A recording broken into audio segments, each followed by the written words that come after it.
Alma, nosso encontro de número 5. E hoje nós vamos falar sobre as nossas crenças,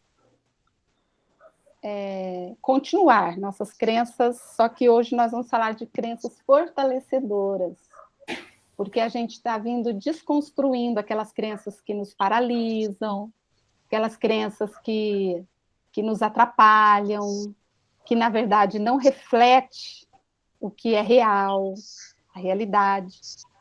E hoje a gente vai construir como a gente constrói crenças fortalecedoras. O interessante é a gente sempre saber que essas crenças que a gente tem, o que são as crenças?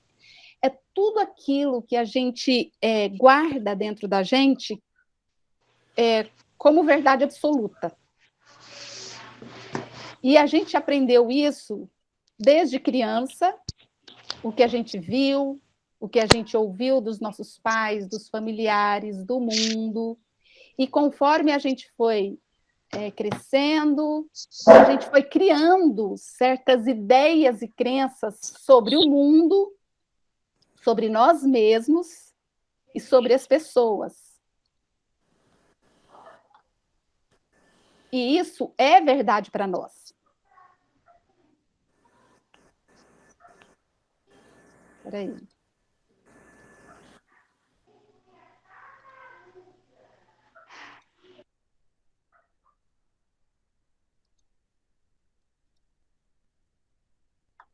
E aí, então, tudo aquilo, se isso é verdade, se tudo que eu aprendi e eu tenho como verdade absoluta são as minhas crenças, é verdade que eu tenho dentro de mim crenças funcionais, crenças que me levam para frente, mas eu também tenho dentro de mim as crenças limitantes e aquelas que me paralisam e aquelas que me dão medo e que me fazem regredir, né? E quais são as crenças fortalecedoras? É tudo aquilo que é muita verdade dentro de mim, mas que funciona bem. Isso é uma crença fortalecedora. Se não funciona bem dentro de mim, se não me leva para desenvolver, se me paralisa, não é crença fortalecedora. Eu vou dar um exemplo de como eu desenvolvi uma crença fortalecedora em mim. Eu sempre fui uma menina pequena. Eu lembro que na minha infância eu era chamada de lua minguante, sapinho, pererequinha, sempre bem miudinha. E aí eu me casei com um homem que é grande e a família dele, todo mundo é grande. E eu me sentia muito pequenininha nessa família, sempre muito miudinha. No começo, parecia que a impressão era que eu não era mulher o suficiente. Eu parecia uma adolescente, uma filha do lado dele, né? Mas eu construí, no decorrer da minha vida, verdades que me ajudaram a respeito da minha altura e da minha pequenez. Por exemplo, eu acreditei que Deus me fez minhonzinha, pequenininha, para caber em qualquer lugar.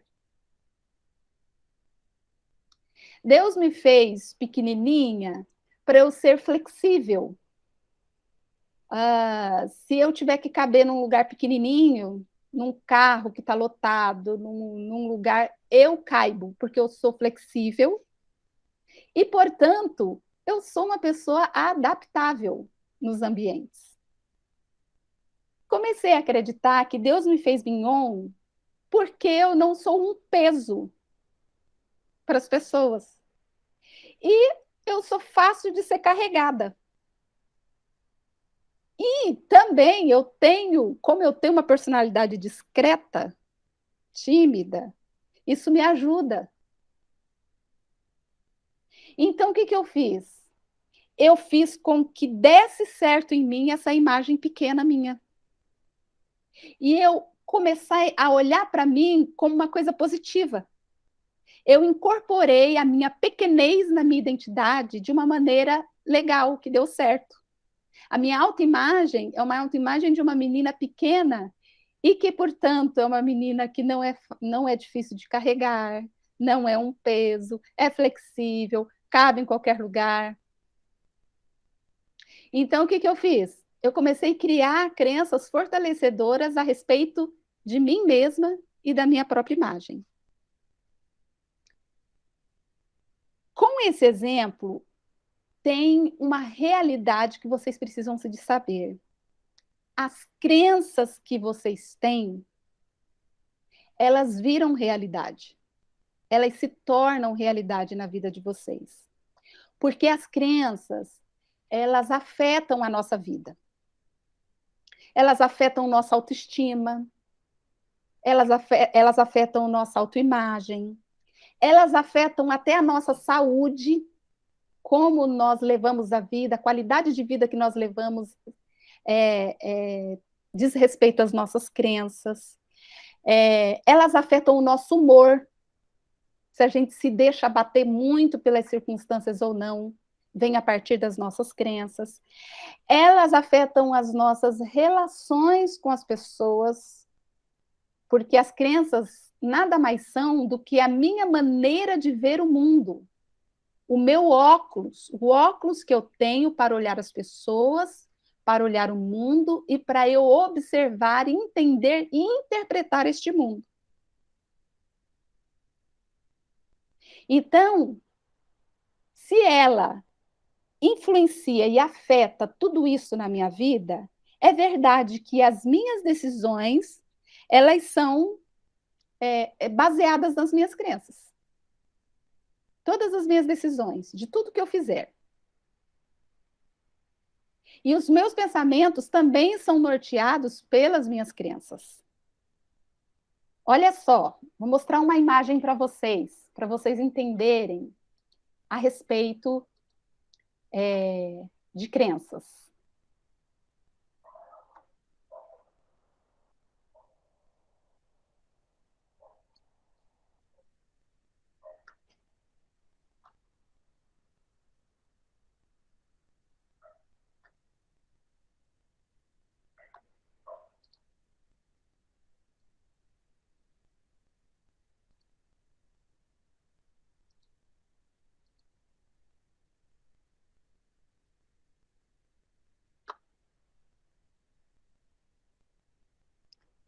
Essa imagem aí.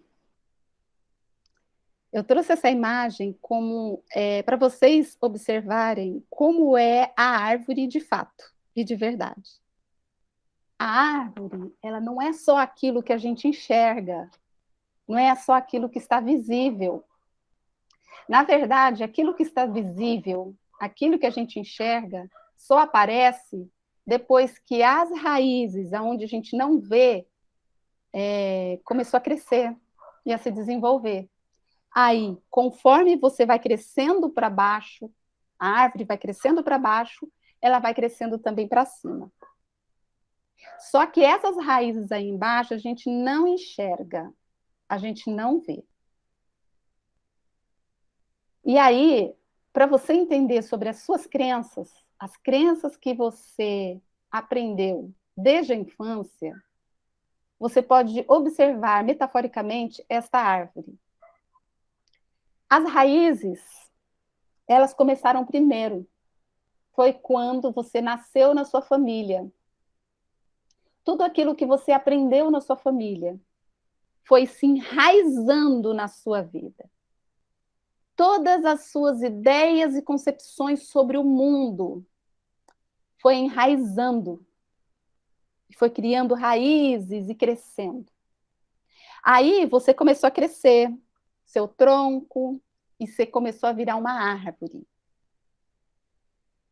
Na verdade, a árvore lá em cima, as folhas que são visíveis, elas são a parte mais, que a gente pode dizer, mais superficial da árvore, né? Porque é a parte que cai quando é outono, é a parte que pode ser cortada, pode ser podada. Então, é a parte que todo mundo vê. Se você cortar lá em cima, a árvore continua sendo árvore e volta a crescer. Por quê? Porque, na verdade, toda a força da árvore e toda a identidade de uma árvore está na sua raiz. Então, a raiz são as suas crenças. E a parte mais para o lado de fora da árvore, que são as folhas, os galhos e as folhas, são os seus pensamentos. Os seus pensamentos, eles refletem o que está na sua raiz. Porque uma raiz de uma mangueira vai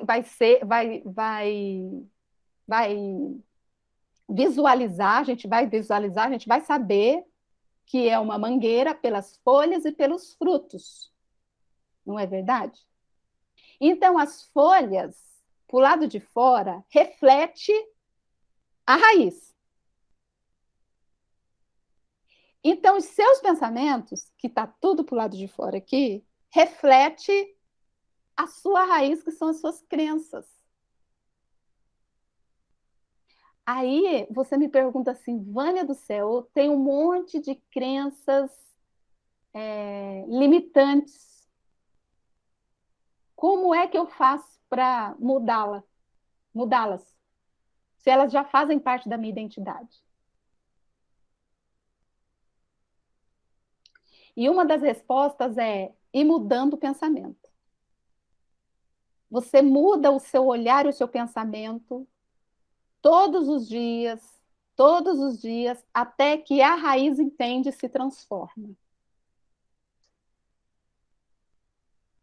As crenças, elas são aquela parte mais enraizada da gente, mais profunda do nosso pensamento. E a gente não tem muito consciência delas. A gente só vai ter consciência dessas crenças quando a gente passar por um processo igual vocês estão passando aqui. Que aí vocês começam a conhecer o pensamento de vocês e a raiz do pensamento de vocês. Que nós já vimos aqui muitos nos outros encontros, né? Aí vocês perceberam as crenças limitantes? Foi através disso. Eu ia vendo o pensamento de vocês, ia falando das crenças limitantes, ia mostrando como é que era a raiz de vocês. E lembrando que crenças limitantes significa que você tem uma visão distorcida da realidade. Nem sempre aquilo que você vê e você pensa é real, porque passa muito pela sua interpretação. E se a sua crença limitante está ativada, é aquela interpretação limitante que você vai ter daquela realidade. Então, você tem que desativar essa crença limitante. E você tem que substituir ela por uma crença fortalecedora que vai te levar para frente. Aí você começa a enxergar uma nova realidade para a sua vida. Que dá aquele insight, você fala, caramba, eu não sabia que eu era capaz disso. Nossa, não é assim não, eu estava pensando errado, eu estava pensando diferente. Aí são as crenças fortalecedoras. As crenças fortalecedoras, elas te mantêm confiante. Elas te mantêm com uma realidade objetiva. As crenças fortalecedoras te faz desenvolver cada dia mais. E é muito bom você substituir as crenças limitantes. O interessante, deixa eu mostrar aqui o tipo de crenças que nós temos.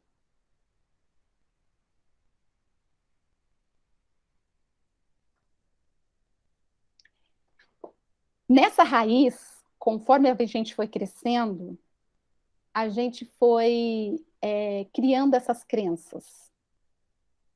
E nós temos 3 tipos de crenças. Nessa imagem aí, você está vendo uma mulher como se fosse uma árvore, né? Virada para um lado, só que atrás dela, na nuca, vocês estão vendo uma criança. Isso significa que todos nós levamos uma criança que aprendeu muitas coisas dentro de nós, que a gente chama de nossa criança interior. A autoimagem também. A autoimagem é uma mulher de perfil e dentro dela o perfil de uma criança. Todos nós, dentro de nós mesmos, nós somos meninas. Nossas meninas estão aqui dentro. E as meninas nossas carregam muitas crenças. E como é que essas crenças elas foram se desenvolvendo? Da onde a gente pegou? Que tipos de crenças são essas? Nós temos as crenças hereditárias, que são aquelas que nós herdamos dos nossos pais. São aquelas crenças que você ouviu sua mãe dizer o tempo todo, seu pai dizer o tempo todo. Quais eram as frases da sua mãe? Quais eram as frases do seu pai, da sua família, dos seus primos? Muita coisa a gente carrega lá de trás. Muita gente ouviu muitas palavras de maldição, por exemplo, quando eram crianças. Muitas pessoas ouviram que não prestava. Muita gente ouviu que era feio, que era uma criança feia, que era uma criança burra. E isso tudo forma crenças dentro de nós. A gente acaba acreditando, porque quando a gente é criança, a gente não tem filtro, a gente é vulnerável. Quando a gente é criança, a nossa identidade, a nossa autoimagem, ela é construída a partir dos nossos pais e dos nossos familiares. Nós não sabemos quem nós somos. E dependendo do que eles passaram para nós, é isso que foi construindo dentro de nós. Nossas crenças de incapacidade, nossas crenças limitantes. Então, essas crenças hereditárias é tudo que você viu e ouviu na sua família. Nós também temos as crenças sociais. Que crenças sociais são essas? É o que a nossa cultura nos impõe como verdade. E nem tudo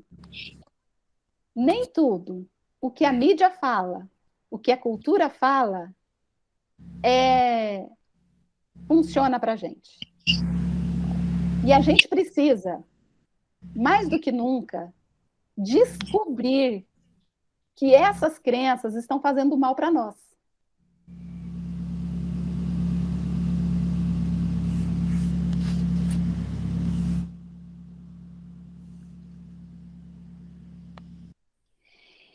Por exemplo,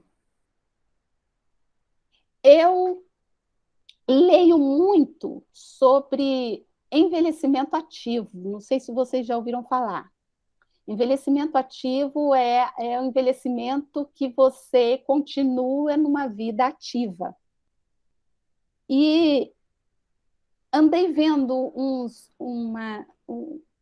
estudos dizendo que daqui a algumas décadas o Brasil será um Brasil de velhos. Porque conforme o tempo está passando, as famílias estão diminuindo. As famílias não têm mais aquele número de crianças que tinha antigamente. Então, daqui a uns anos, o Brasil terá mais velhos do que jovens, pelo número pequeno de crianças que estão sendo criadas hoje. Eles chamam de tsunami dos grisalhos. E a gente vai estar nesse número.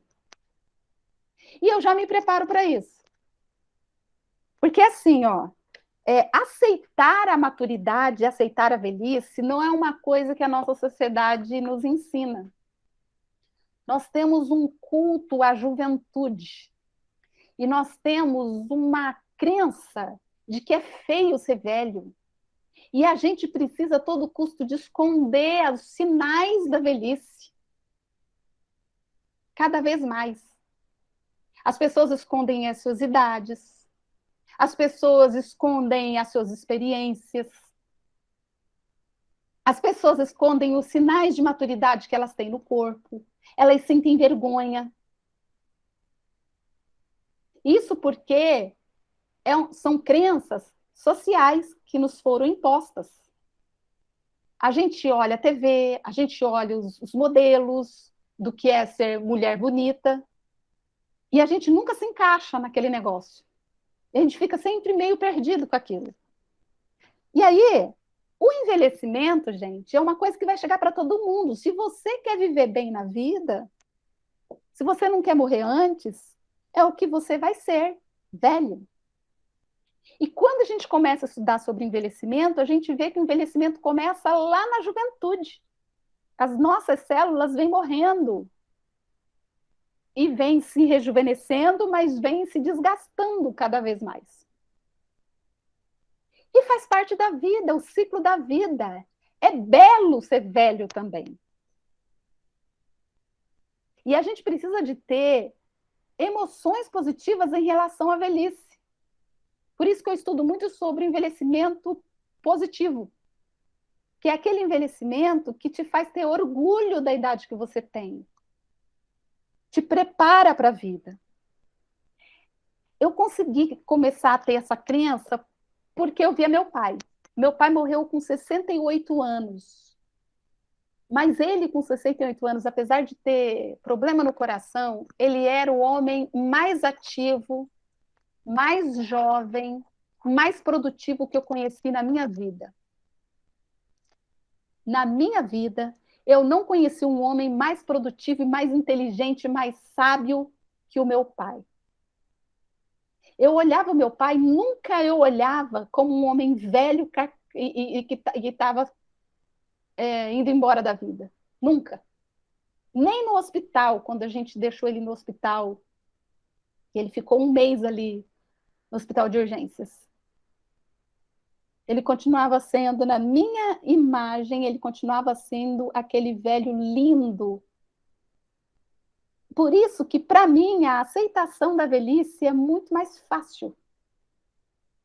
Porque, para a nossa sociedade, as crenças sociais sobre a velhice é que velho é senil, é que velho é inativo, velho é fraco, velho é inútil.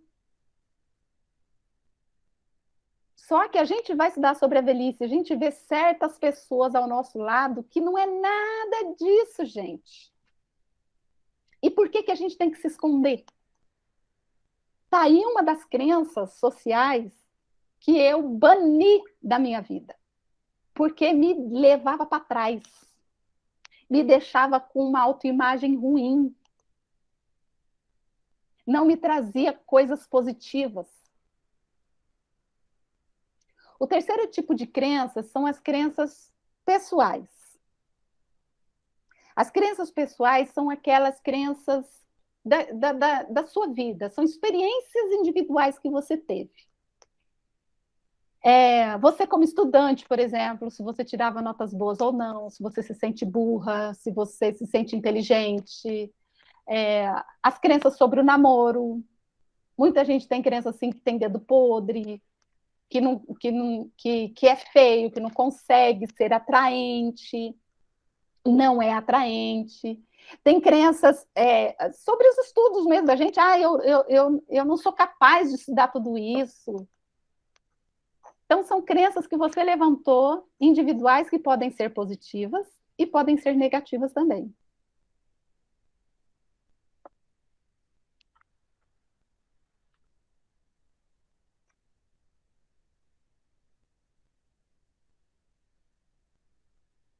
Então,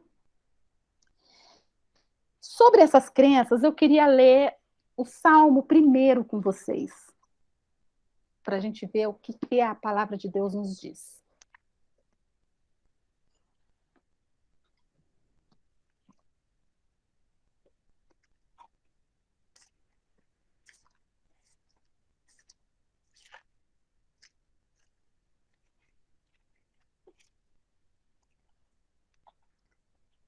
O Salmo primeiro, ele diz assim: Bem-aventurado o homem que não anda no conselho dos ímpios, não se detém no caminho dos pecadores, nem se assenta na roda dos escarnecedores. Antes o seu prazer está na lei do Senhor, e na sua lei medita de dia e de noite. Ele é como a árvore plantada junto à corrente de águas, que no devido tempo dá o seu fruto, e cuja folhagem não murcha, e tudo quanto ele faz será bem sucedido. Ele está falando do homem feliz. E ele diz que o homem feliz, ele é como uma árvore. E interessante que ele bota a árvore como ela é plantada junto a correntes de águas. Ou seja, ela está enraizada num lugar onde vai fazer ela crescer. O que, que uma árvore precisa? Uma árvore precisa de água. Uma árvore precisa da luz do sol, do vento. E aí, esta árvore, diz ele, essa pessoa feliz, esse homem feliz, essa mulher feliz, a raiz dela está perto de água, está aberta ao sol e ao vento e a tudo que nutre ela. É raízes que procuram nutrientes, que fazem a árvore crescer. Quantas vezes, queridas, nós, como árvores, como mulheres, a gente esquece disso. E a gente mesmo corta as nossas raízes. Porque a gente constrói crenças e continua acreditando em coisas que não nos nutrem. E as crenças fortalecedoras são exatamente esses nutrientes que a gente precisa. É uma transformação de mente. Eu preciso de estar perto de coisas que vão me fazer crescer. Eu preciso de ocupar meu ser com coisas que vão me nutrir. Pensamentos negativos me nutrem? Não. Desesperança me nutre? Não. Paralisação na vida me nutre? Não. Descrença na vida me nutre? Não. O que é que me nutre, que me faz me desenvolver? São essas crenças que a gente deve desenvolver dentro da gente. E eu acho interessante que o versículo fala assim, que se essa árvore está plantada ali, ela não se abate. Sabe quando você começa a acreditar em você mesma, no seguinte sentido, eu preciso de dar um rumo na minha vida, eu preciso de parar de ter medo, eu preciso de voltar a sonhar, aí você se posiciona para isso. E aí a Bíblia diz que quando você está assim, você está procurando os nutrientes para se desenvolver, a sua folhagem não murcha. E o fruto, o resultado disso, vai vir no seu próprio tempo. A gente não precisa de ter pressa. A gente não precisa de morrer na praia, de parar no meio do caminho porque a gente não viu o resultado. Não. Continua, continua. Porque a árvore, ela cresce para baixo primeiro. E se a sua raiz está sendo modificada, você está modificando as suas crenças, uma hora vai aparecer lá em cima, os seus frutos virão. A Bíblia diz. Então, você não murcha suas folhas, ou seja, não desanima, continua. E ele fala mais, e tudo quanto essa pessoa faz será bem sucedido. Achei interessante isso, porque uma das crenças sociais, o que é ser bem sucedido? Vocês podem me dizer o que é ser bem-sucedido, que pode estar passando aí na mente de vocês? O que o mundo fala de ser bem-sucedido?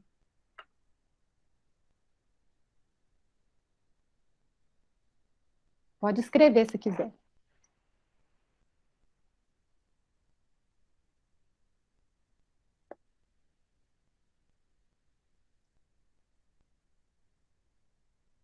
Ver se vocês tinham a mesma impressão minha. do que o mundo fala e o que a gente tem nas nossas crenças limitantes sobre ser bem-sucedido. Ai, fulano de tal é bem-sucedido. Ah, a fulana de tal, ela é bem-sucedida.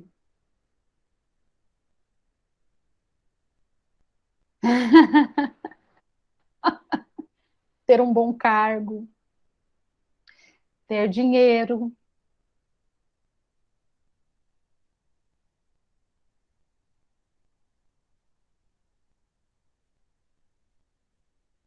ser reconhecido pela sociedade, ter fama, ter um bom emprego, um bom casamento, ter filhos perfeitos.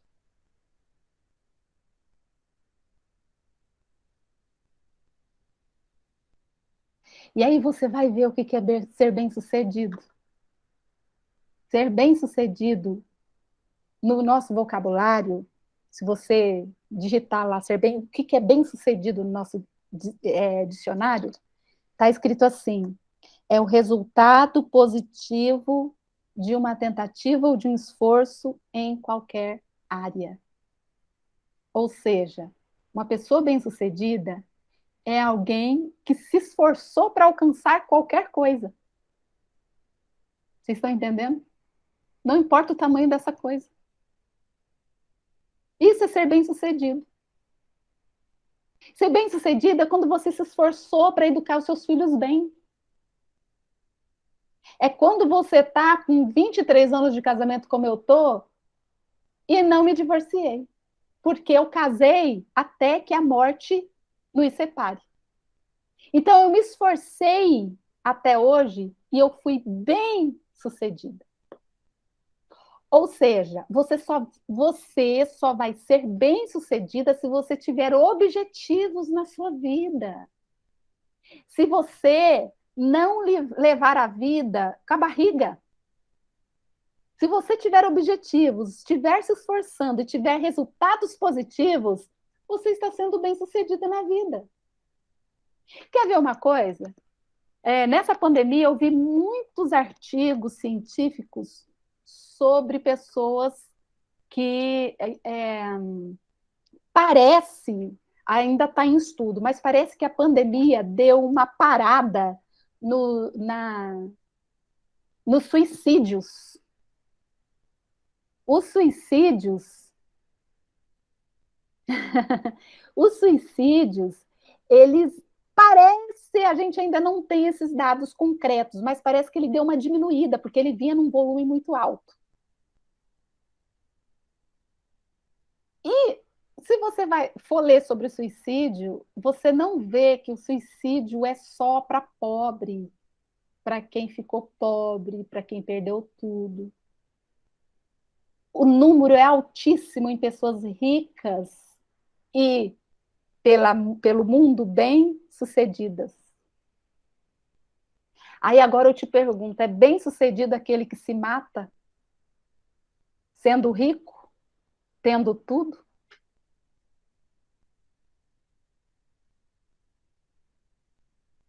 E você vê exemplos que até hoje é inspiração para nós, como Teresa de Calcutá, que viveu apenas com aquilo que dava para ela e servindo aos outros.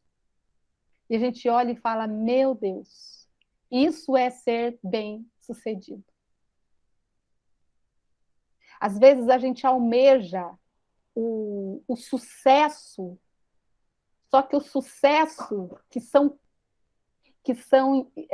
está enraizado nas crenças sociais que são limitantes e não são reais. Por exemplo, o sucesso é você ter. Semana que vem nós vamos falar sobre isso. Ter, ser e fazer. E o ter não é ser bem-sucedido.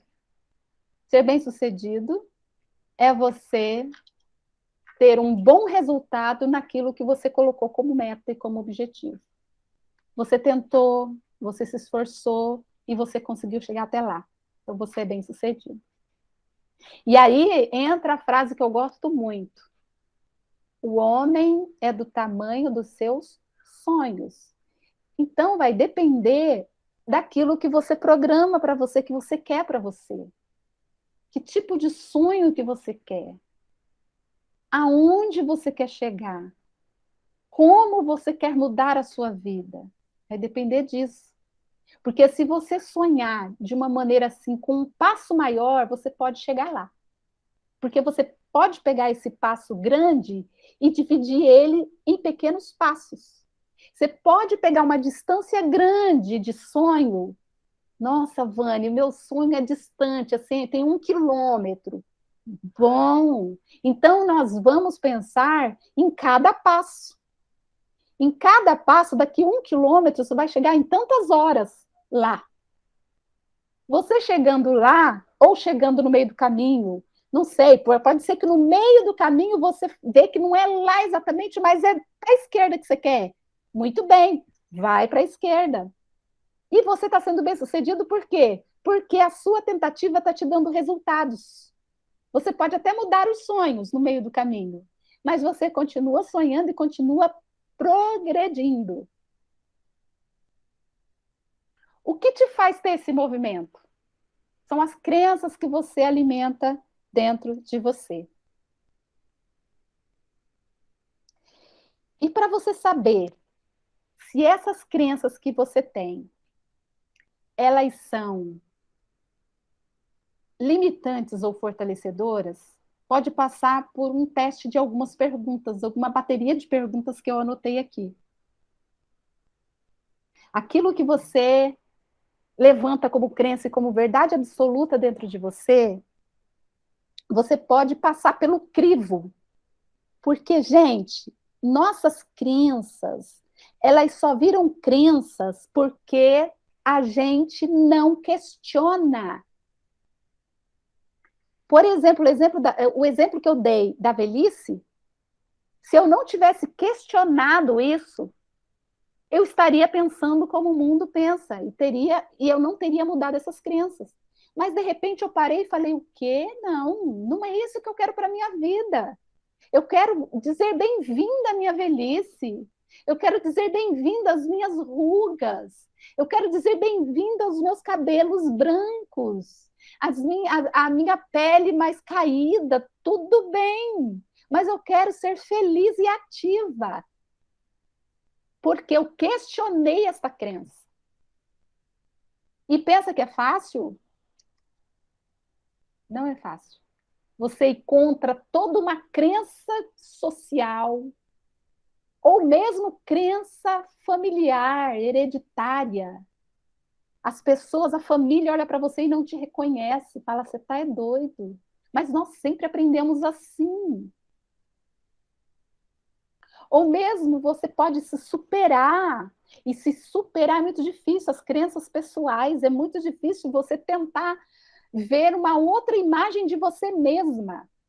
De você, por exemplo, se olhar no espelho e se achar bonito do jeito que você é. Como é difícil para algumas mulheres. Tem mulheres que não se olham no espelho, não se admiram.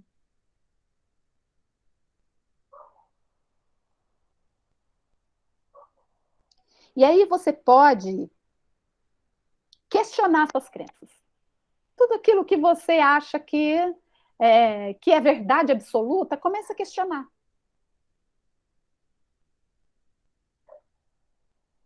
Vocês que me acompanharam no discipulado, lembra que nós desconstruímos muitas crenças no nosso discipulado? Crenças evangélicas, crenças cristãs, que a gente achava que aquilo era o certo, e não era o certo. Nós questionamos e mostramos através da Bíblia. Porque, na verdade, as crenças fortalecedoras não são invenção, não são mentiras. É a realidade, mas é uma realidade positiva. É uma realidade, por exemplo, como Deus nos criou para sermos. E não uma realidade moldada pelo mundo, pelas crenças e por aqueles que não questionam nada, só se deixam ser levados. Então, você pega as suas crenças aí, aquilo que você acredita como absoluta verdade dentro de você, e você passa pelo crivo. Por exemplo, eu posso aprender sempre? Será que tem alguma crença dentro de mim que vai contra isso? Eu posso aprender sempre. É uma crença fortalecedora. E esse eu posso aprender sempre cabe para qualquer coisa que você fizer, querida. Tanto profissional, como no seu temperamento, como no seu relacionamento, como no seu ministério, como em qualquer sonho que você tiver. Eu posso aprender sempre. Eu sou uma aprendiz da vida, então eu estou ligada para o que eu posso aprender. Porque quando você fala eu posso aprender sempre, significa que você pode sair do lugar, porque aprendizado é crescimento, não é? O segundo, eu exploro novas maneiras de pensar. A gente chama de pensar fora da caixinha. Sabe aquilo que você sempre acreditou sobre você? Você sempre achou que não poderia mudar? Você tem novas formas de pensar a respeito de alguns medos que você tem, algumas incapacidades. Procure pensar de maneira diferente a respeito do perdão, a respeito de como você pode ser dentro de casa, que tipo de mulher, que tipo de pessoa você pode ser para os outros. O outro é, eu sou flexível. Flexível, ao contrário daquela mulher, Marlene, nasci fora da caixa. Flexível, ao contrário daquela mulher que nasceu assim e vai morrer assim. Sabe aquela pessoa que vai contra todo aquilo que a gente já falou antes? É a pessoa que nunca quer aprender, é a pessoa que acha que assim tá bom, é a pessoa que não explora nada diferente. É o contrário. A flexibilidade significa você ser flexível para pensar de maneira diferente, você se adaptar a novas realidades. Você se adaptar, por exemplo, a um novo estilo de alimentação. Eu sou flexível. Eu posso comer jiló, eu posso comer piqui, se isso fizer bem. É, eu posso levantar todos os dias de manhã e caminhar. Eu posso não expressar a minha raiva quando eu tiver com muita ira.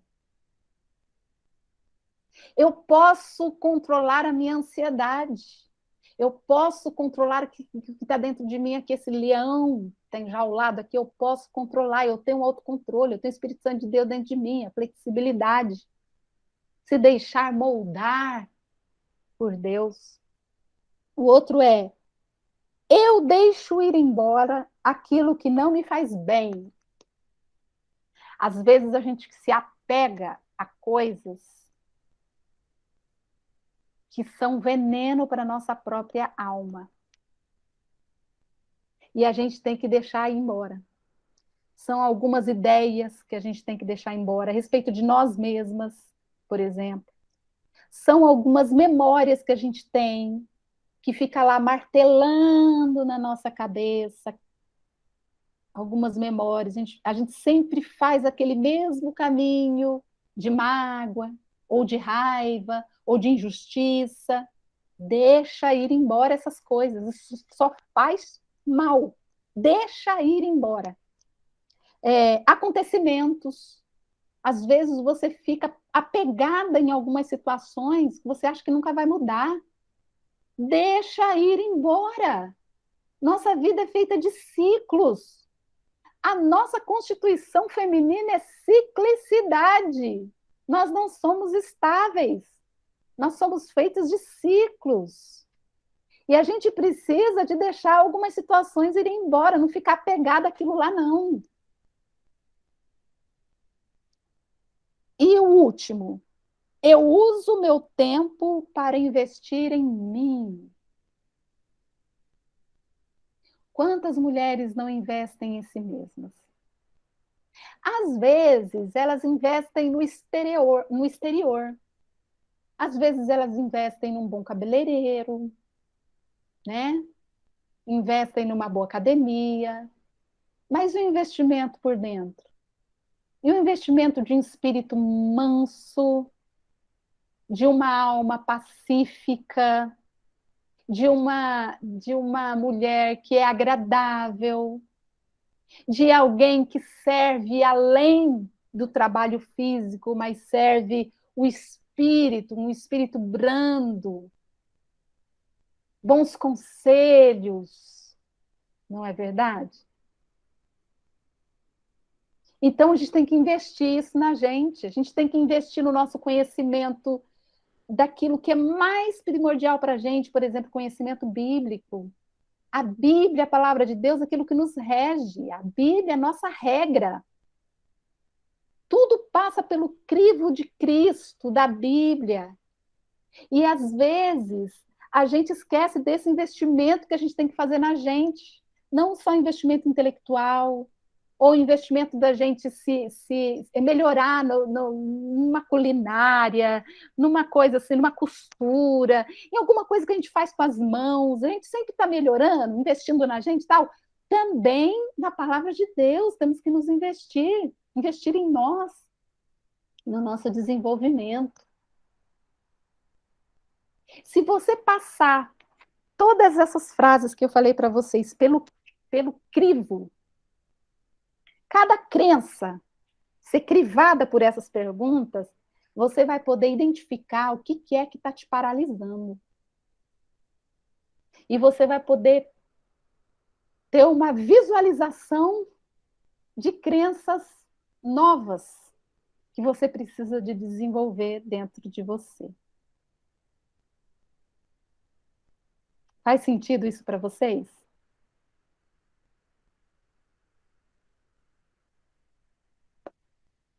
Por último, eu queria mostrar uma imagem, gente, que eu vi na internet. Essa imagem eu vi já há algum tempo e ficou muito registrada na minha memória.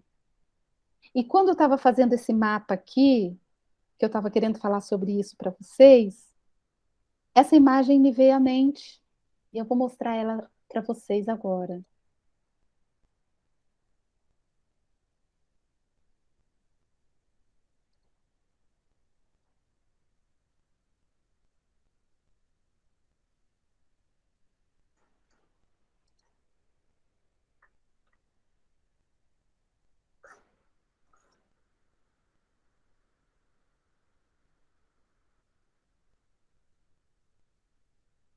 Gente, escada, sempre que eu vejo escada, eu me lembro de crescimento.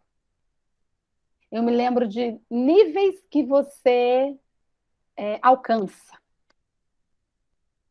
E quando a gente fala de crenças fortalecedoras, são crenças que te levam a mudar de nível na sua vida, a desenvolver sonhos, a desenvolver projetos, a sair do lugar onde você está, como a jornada que nós estamos fazendo. E aí, eu lembrei dessa imagem. Olha só, cada, cada lance de escada começa lá embaixo. Primeiro lance de escada. Antes do lance, tem um bonequinho sentado, virado de costa para a escada. É aquela pessoa que ainda não alcançou um entendimento de que precisa mudar. Tá bom assim, vou morrer assim, é assim mesmo a vida, eu sou vítima de tudo, eu não preciso de nada disso. A pessoa está sentada numa escada que ela pode subir, só que ela não vê necessidade. E ela fala assim: eu não vou fazer isso. Vocês estão vendo? Aquele primeiro lancezinho ali, antes da perninha subir, lá está escrito: eu não vou fazer isso. Aí o próximo nível é um bichinho que está sentado, mas ele já está olhando para a escada, ou seja, já tomou uma consciência de que aquele lugar ali não é um melhor lugar para ele estar. Só que ele ainda não acredita nele mesmo. Aí ele fala assim: não consigo fazer isso. Olha se vocês se identificam nessas frases, se vocês já falaram essas frases. Aí vem o terceiro. O terceiro já está em pé, já tomou uma postura de, pô, escada não é feito para ficar sentado. Escada é feito para você subir o lance. Ou seja, a vida é uma escada. A vida é desenvolvimento. Aí ele já fica em pé, olha com mais curiosidade e fala para si mesmo: eu quero fazer isso. Só que às vezes ele não sabe como fazer, ele só sabe o que quer fazer. Eu acho que tem gente aqui que está nesse nível, né? Cara, eu quero fazer, mas eu não sei, eu ainda estou perdida, mas eu quero. Eu sei que são lances de escada que eu preciso subir, são níveis que eu preciso de alcançar, mas eu ainda não sei. Aí vai para o próximo lance de escada, que ele começa a se perguntar e se questionar: como eu posso fazer isso?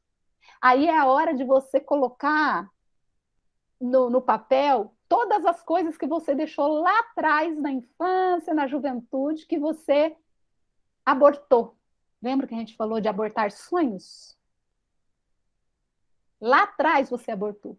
E aí você, quando você para aqui, como eu posso fazer isso? Você começa a resgatar a sua história. Você começa a resgatar aquilo que você quer, o seu DNA, a sua vida autêntica. Não, não era isso que eu queria. Eu preciso de me desenvolver. Como eu posso fazer isso? Esse como, ele é o segredo para você ter chuvas de ideias. Chuvas de ideias. Vânia, eu tenho um monte de ideias aqui. Está tudo desorganizado, mas eu tenho. Diferente daquele primeiro lance lá, que não tinha ideia nenhuma. Não tinha nenhuma consciência do que poderia fazer. Ele já está no como eu posso fazer. Já começa a fazer o seu esboço de vida. Aí o próximo lance, ele já está com a perninha levantada, olha lá. Porque ele toma a atitude do vou tentar fazer. Vou colocar em prática. Porque não adianta você só sonhar e colocar no papel. Você tem que levantar a perninha para subir mais um lance. Só que quando você já está nesse nível, você tem vontade de subir o próprio lance. Porque você para e olha os sonhos que você teve, que você está resgatando, e isso te dá motivação suficiente para subir mais um lance. Colocar em prática. Aí o próximo lance, gente, ele está comemorando ali, ó. Gente, eu consigo! Eu tentei e de repente eu descubro que eu consegui fazer. Já consegui passar um lance. Eu consigo. Aí, quando ele descobre que ele consegue fazer, porque ele praticou um dos sonhos, uma das coisas, ele já tomou a atitude, ele está no penúltimo boneco ali, que é aquela imagem de alguém correndo, de alguém perseguindo um alvo. Ele já não está mais parado, ele está em movimento. Olha, ele fala assim: eu vou fazer. Não é mais como eu posso fazer, vou tentar, não é mais eu consigo, é eu vou, porque eu já provei que eu consegui ali. E agora eu vou fazer. E depois ele celebra. Na verdade, essa celebração eu consegui, gente, eu acho que deveria estar em todas os lances de escada, desde o não consigo fazer. Porque quando você sobe mais um, você conseguiu. Mais um, você conseguiu mais um passo. Porque para você chegar lá em cima, lá no eu conseguir, olha quantos degraus você já passou. Então você tem que celebrar sempre. Não importa em que nível você está, em que degrau que você está. E aí ele faz a pergunta: em que degrau você chegou hoje?